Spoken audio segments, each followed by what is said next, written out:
Precious Memories is the song that comes to my mind whenever we get around to Mother's Day, and I'm challenged to think about and really want to remember Sarah Lee Williams McNair, my mother. Many of you who live in this area know her or knew her. And that song says, precious memories, how they linger, how they ever flood my soul. In the stillness of the midnight, precious sacred scenes unfold. And I thank God this morning. I thank God for the challenge and the victory that comes with remembering and allowing those sacred scenes to unfold, and for regarding them as precious, valuable, no matter where they look like, no matter what they sound like, no matter what is in that scene that unfolds in the wee hours of the night. My mind goes immediately back to a time when I rode with Ma in the car, and she was what might be called the oatmeal cookie evangelist.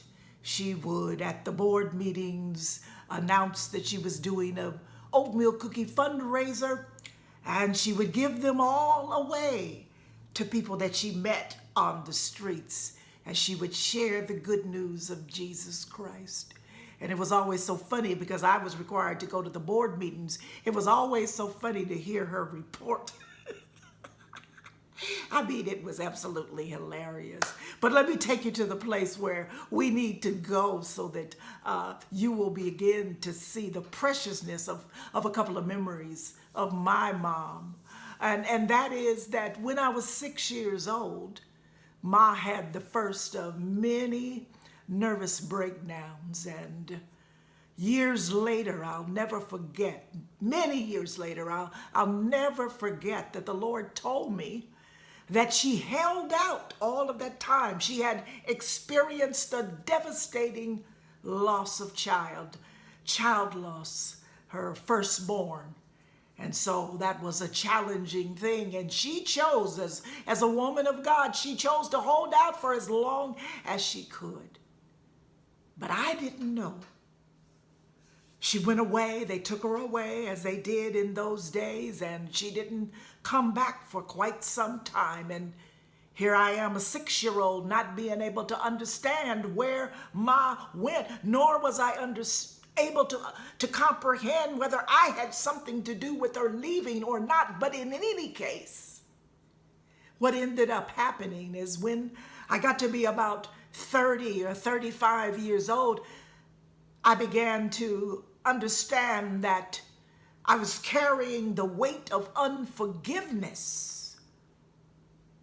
And that's something that you don't want to carry around for any length of time, because it has all kinds of tentacles, and it reaches into the way you behave, and it reaches into the way that you talk and the way that you think. It's a dangerous thing to hold on to, this unforgiveness.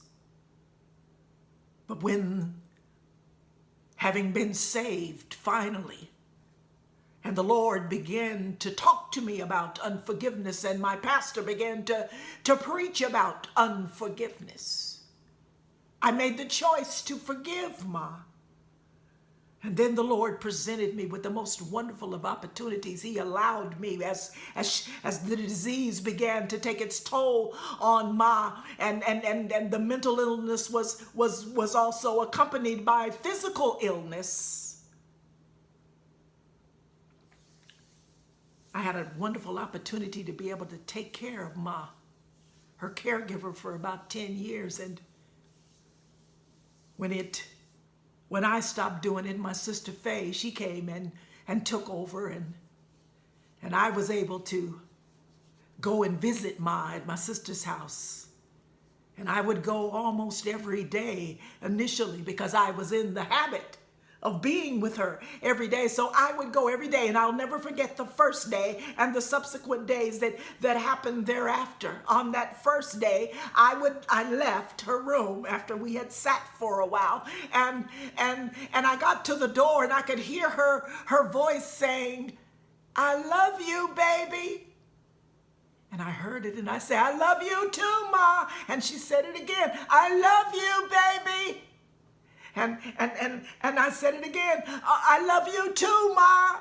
And she would repeat that over and over and over again. And I had no idea at the time what was happening, but that was happening not only on that visit, but it would be like the ending ritual, only it wasn't a ritual, it was authentic and it was real. And it did something inside of me that only Ma and God knew what was happening, because she was filling me up with all of the love that was inside of her.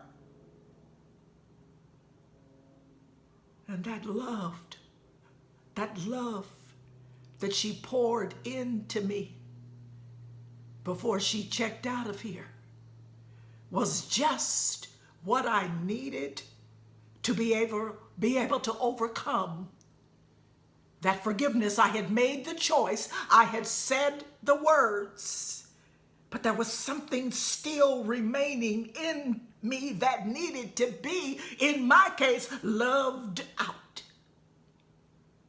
And so Ma, even in the weakness of her latter years, had the strength to say what God wanted her to say to me that would make the difference and allow me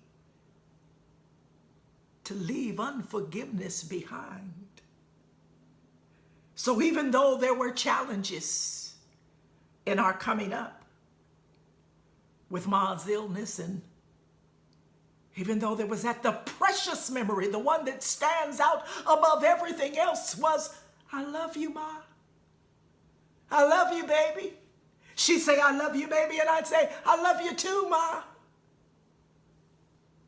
And the tremendous blessing, the preciousness of that outpouring has made a difference in my life.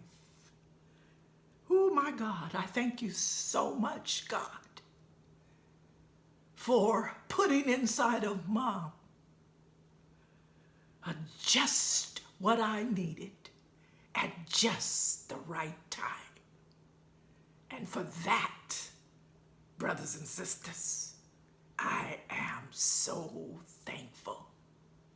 God bless you, and happy Mother's Day to all of you. Amen.